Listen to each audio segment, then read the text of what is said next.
وانا كراجل اهلاوي يهمني طبعا كل اخبار النادي الاهلي، فحاولت اجمع لك كده بعض من الاخبار اللي بتخص النادي الاهلي. فصلي على النبي ويلا بينا اقول لك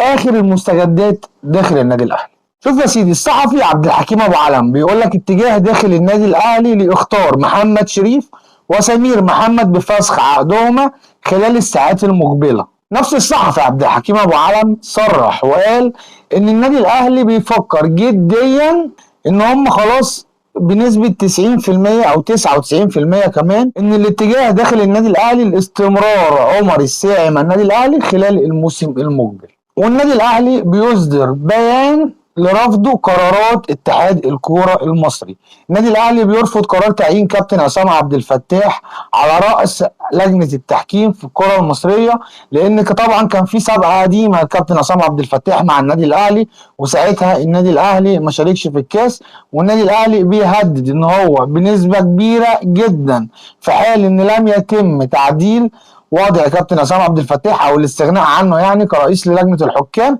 ان النادي الاهلي بنسبه كبيره جدا مش هيشارك ولا في السوبر المصري اللي المفروض النادي الاهلي يشارك فيه بالكارت الذهبي. احنا كده كده مش فارق معانا، ومش النادي الاهلي هو اللي بيشارك بالكارت الذهبي، وبنسبه اكبر النادي الاهلي ممكن ما يشاركش في بطوله كاس مصر، ودي هتكون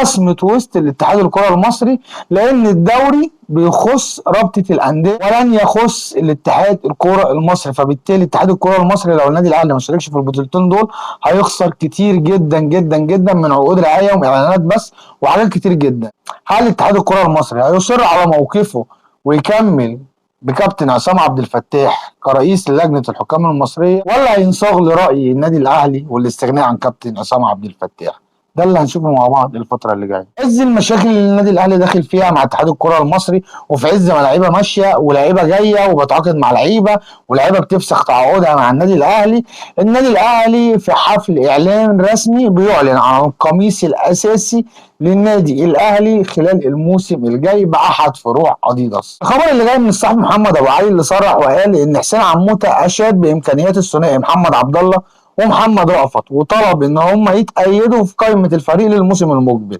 ومش كده بس، دول هيكونوا مع الفريق في معسكر اسبانيا. واوصى حسين عموتة باستمرار كل من كاباكا وعمر سيد معوض مع الفريق. وبالنسبة لأحمد رضا اللي راجع من الإعارة إلى النادي الأهلي من جديد، أحمد رضا رسميا هيكمل مع النادي الأهلي الموسم الجديد ومش هيطلع إعارة تاني بعد الإشادة اللي نالها من المدير الفني الجديد للنادي الأهلي حسين عموتة. برضه الصحفي محمد ابو علي بيقول ان النادي الاهلي اخطر قفشه باستمراره مع الفريق في الموسم المقبل بعد تمسك عموته باللاعب بعد انتقال محمد